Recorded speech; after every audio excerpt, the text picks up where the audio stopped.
do not, as a youth pastor, underestimate how much students actually need the presence of other significant and impactful students. You want to see yourself reflected back in the body of Christ, in the church body overall, because then you can say, hey, I belong here. I'm represented here. That is impactful for my faith development. And so when we, as a youth group, have this core DNA of platforming students and not saving the significant jobs just for adults, we create really a magnetic youth group. Today, we're talking about how platforming your students in youth ministry can change the entire direction of your youth group.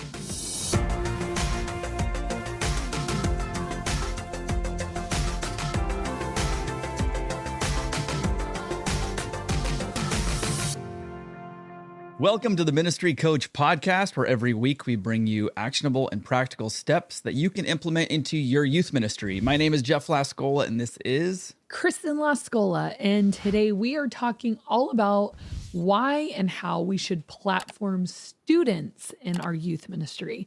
And we talk so much about our leaders in youth ministry and how to care for leaders and how to vet leaders, how to recruit leaders, all that kind of stuff. And today we're talking about why we so desperately not only need our adult volunteers and leadership team to be thriving, but the importance of platforming the students themselves. And we're going to talk about 5 reasons why today. And then I'm going to give you some practical how-to steps to help you increase your platforming of students. Stop talking now. I couldn't think of a more creative way to say that. So stick around. So number 1, students need students. Like I was saying, we talk a lot about leaders. Students need significant adults in their life. They need really caring and intentional adult relationships, no doubt. But do not, as a youth pastor, underestimate how much students actually need the presence of other significant and impactful students. Quick story. A few weeks, well, probably months ago now, we had this kid come in. I think I told you about him, and he was just so mad. Like, he did not want to be there. He was brand new.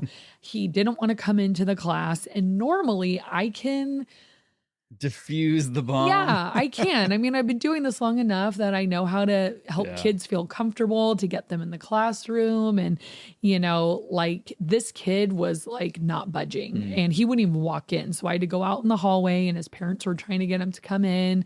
And he was at the point where he was crying, but like hot, angry tears. He wasn't sad and scared. Like, no, mommy, don't leave me, like a little kid would be. He was like mad, like that they were like insistent that he come Toddler in. fit.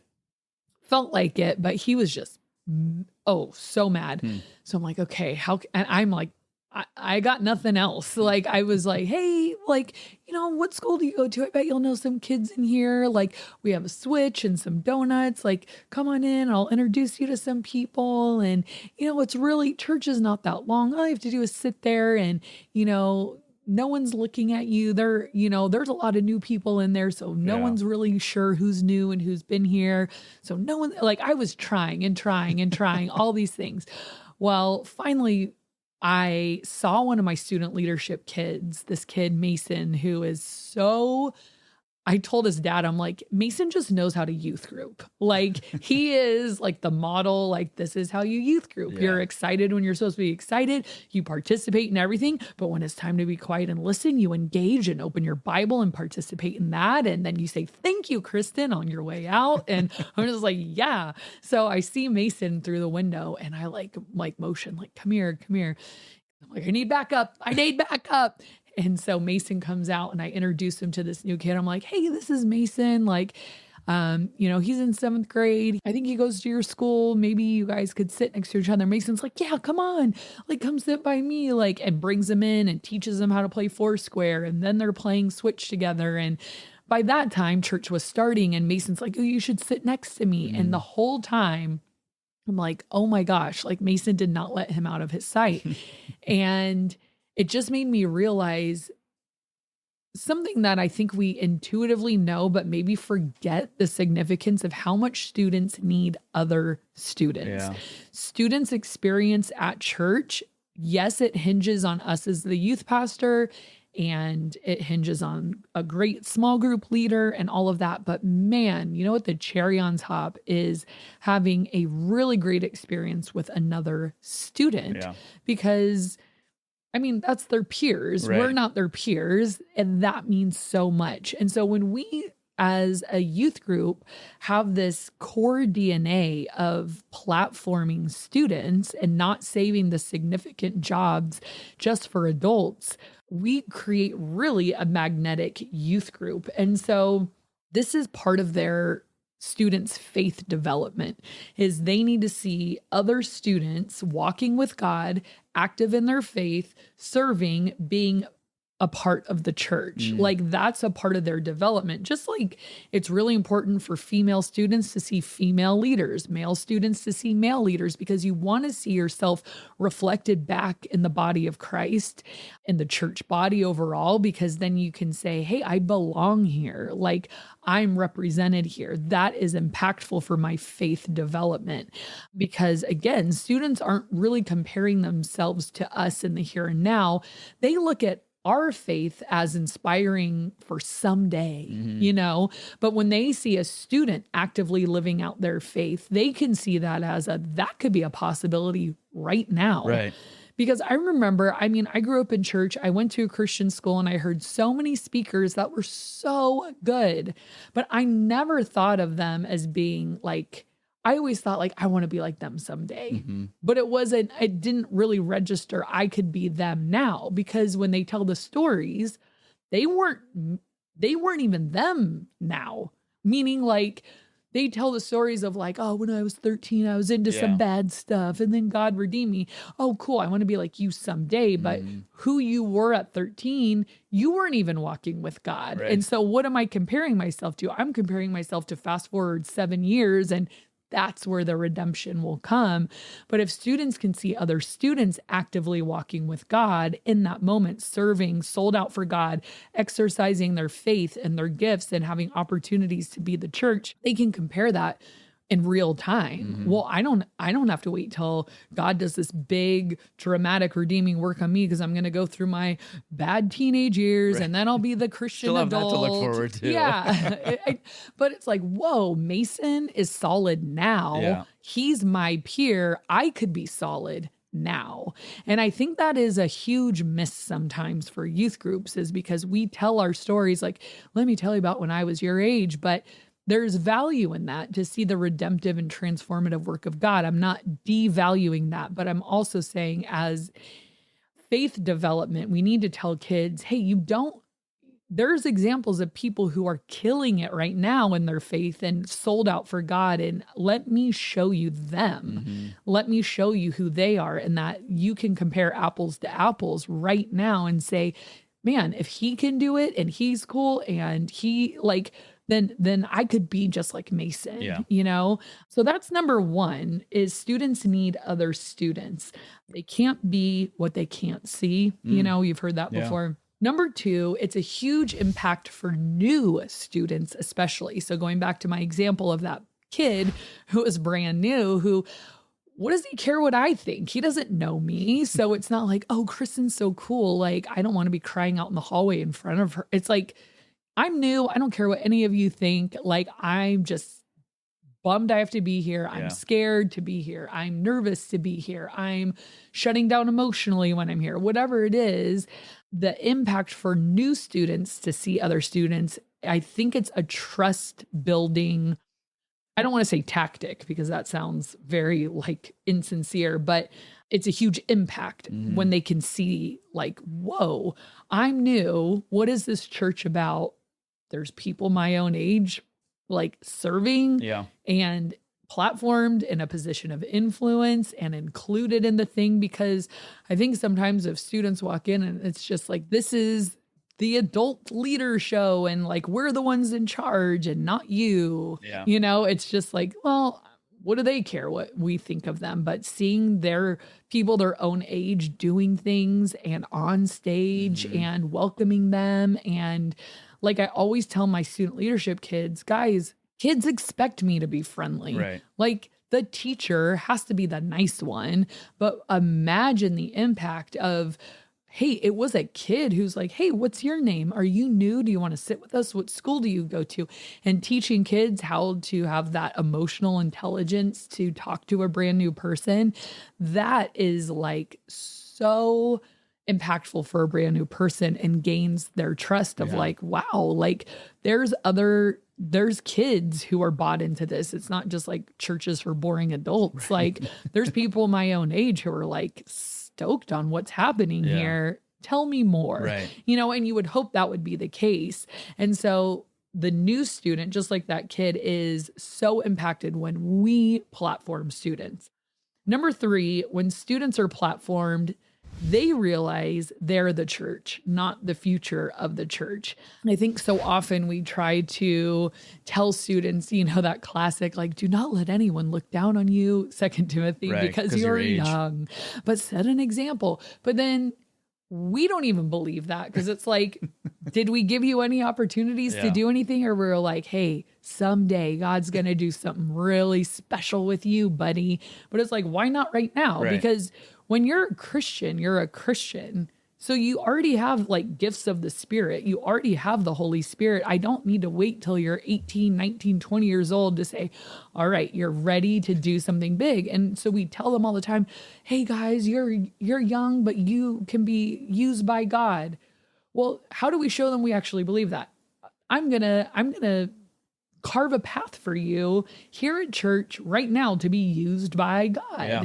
And so we need to show them, okay, so you have something to offer right now, not someday. And we show them we really believe that you're a spiritual contributor right now, not someday. And I think that's super biblical, like God saves and transforms people. And, we really need to stay away from this idea that like people who serve need to somehow be perfect, or Right. if we platform them, they need to be perfect. Now, if a kid has an active drug problem or is sleeping with their girlfriend or boyfriend right now, like, okay, like we maybe don't. Not the best example. Yeah, but I think the majority of students, we all have areas we need to continually give to the Lord. But when we show like, hey, we're not waiting for anyone to be perfect before Right. God can use them. That's not even in biblical. that case, the someday will be never. Yeah. And I think sometimes that's why youth pastors are a little hesitant, because they're like, if I platform you and then you embarrass us because of your behavior or whatever, that's called discipleship. That's when we come alongside them and say, hey, like, you were super disrespectful to your small group leader. Like, what's going on? Like, you're an example. Like when you say yes to Jesus, and not just because you're a leader, but also because you're a leader, your life is on display, and, you disciple them through that. But it's not like we're giving them the mic and saying, here's a 45-minute message, go be the pastor. And so at the end, we're going to talk a little bit about, realistic ways to platform them that is safe for everybody. And we're not being reckless with ministry, because there are boundaries on that, but I think we can also find creative ways to do it. There's a lot of things in ministry I think people don't do out of fear. And instead of finding a way to do it with boundaries and safeguards, some people are just like, oh, well, we can't do that. Yeah. And it's like, well, let's do a cost benefit analysis here. Like any decision you make, there's a potential for something to go wrong, but there's a lot of potential for something to go right. When it comes to spiritual matters, I think sometimes we don't trust students enough to say, you got this. Right. But it just takes extra time and effort and work of coming alongside them, discipling them, coaching them, working with them, helping them become these people who are these young Christians who are a part of what's happening in the body of Christ, mobilizing their faith. And, faith rarely grows like sitting on the bleachers, Mm-hmm. you know, or on the sideline or something. It's like we've got to help them like roll up their sleeves, get their hands dirty, and like just do this. Yeah. And yeah, sometimes, you know, I have had like, shoot, like you were on our student leadership team and you had a big moral failure and then this and all, you know, and I'm not saying it will never happen, Right. but you just Well, by that same standard, you could say then no adult leader can ever be in leadership, or Yeah. no adult could ever be in leadership because they could potentially have a moral failure. How many churches have been rocked by the head pastor having an affair, doing drugs, Sure. being, you know, whatever it is? So it's like, well, then that discounts everybody. Yeah. So none of us Well, can be in and that that's role. why one of our pastors, he says, just call it a student discipleship team. Don't call it a student leadership team. If you want to sort of safeguard against like, well, that's the leader. Well, that kid's a jerk. You Right. know, it's like, okay, no, but they're being discipled. Well, yeah. Like we all are, Right, you know? and that's kind of the role that you should be playing with all of their lives too. So Yes. it's kind of splitting hairs, but what you're kind of, but to your point you're just making, that is essentially your job. I mean, outside of sermons, program, all this other stuff, well, it boils down to helping students along their way, discipling them along their way. Let me teach you how to be. And to not do it is just the lazy, shortcut. And I'm like, well, I'm just not going to do that. It's like, then what are you doing? Right. Or fear. And I think it comes But the fear is kind of the laziness where it's like, I don't want to have to deal with this. I don't want to have to, bring a kid through these struggles. I'm just going to kind of teach from up here. You guys are down here, and then I'll move my class along. Yeah. Yeah. And keep in mind, I mean, I don't know if it always comes down to laziness, but I think we forget ministry's messy. Right. So, I mean, that is part Maybe of not laziness, just the easier way. Yeah. And when you remember, well, okay, this is a messy job because what is ministry? Ministry is people, and people are messy and they're not always going to act, do, and say what they're supposed to. And being a leader is difficult because you guide people through the ups and downs of Yeah. their life, but showing them like you're not unfit for service. I always just think of the restoration of Peter and, yeah, we even in ministry, we mess up and do and say things we probably shouldn't. But sometimes it just takes like how Jesus was just, hey, let me ask you some questions to set you straight of, where you need to be. And I'm not disqualifying you forever. I'm not benching you forever. I want to see you back in the game. I want to see you doing great things. I want to see you caring for people because I know your heart is good, but you're human. Yeah. And I love that whole story of like deny, restore, restore, restore. And it just shows a lot about the heart of God toward people who need a extra little push. Yeah. Which, I mean, I think back to my ministry career. Thank God somebody was willing to put in some time and effort with me. There was a lot of times where I handled a situation really poorly, or I flaked on a commitment, or I dropped the ball on a project, or didn't respond to communication in a timely way, or told a story as an illustration that probably shouldn't have. Like, there's so many things that Right. you're like, thank God, like someone was there to say, hey, I see where you were trying to go, but here's where we should, like, I'm not like, nobody just like is ready without the coaching process. So keep that in mind for students. If you're listening to this and you're starting to feel a little like nervous about all that, it's like, roll up those sleeves. Here we go. Well, and I'm sure you're going to get into it with the practical side of this, but it's not just like all at once, like all in. You can kind of bring them along in steps of platforming, if you will. Yeah. Okay, so number 4, it's important for that person's own spiritual development because it makes their faith sticky. And that term is kind of funny, but it's coined like one of our senior pastors wrote a book called Sticky Faith and Sticky Church. Did he come up with that? I thought so, but I that's think Tara Powell also has Have something. to look it up, see who got it first. I know. I hear that term all the time, and I always thought it was from Larry Osborne. And Probably is because the man's a genius, but then again, maybe somehow somebody came up with it first. But Yeah, I don't know, but that whole thing of like staying power, Yeah. you know, like if you don't really feel, and I think I've told this story before too, like I visited a college group at a really big church in San Diego and I was excited and I got there early and I kept asking how I could help and what I could do because I was just sitting there and they were like, no, we're good. And I don't know. I just never felt like I could really get to the center of things. Like I was just sort of always on the outside despite my efforts to get on the inside. Like, how can I help? What are we? And I just always felt like a visitor. Like they never treated me like someone who could be involved, someone who could be one of the core. Like they never tried to invite me in. I tried to invite myself in. And I don't think they were mean. I just think they were preoccupied with their friends and their, you know, community. And instead of trying to see people like, not to toot my own horn, but I would have been a prime candidate for like your serving team. Yeah. Like I was there always because someone I knew was on the worship team. So I was always there early. I was always just sitting there. I mean, and I offered to help and they were doing stuff. It wasn't like, well, there's nothing to do. Right. It's like, I can put flyers in buckets. I definitely can do that. And so I just eventually stopped going. I never felt like anyone was interested in getting to know me or having me help in any way or serve in any way. But if I had a place there and they had opened a door for me to be able to use my gifts or do something or help out, I think that would have had staying power. Yeah. Because we know when students help, when people serve, when people are platformed, when people are drawn into kind of the nucleus or the center of ministry, it is sticky because that's where you form relationships. That's where you form identity.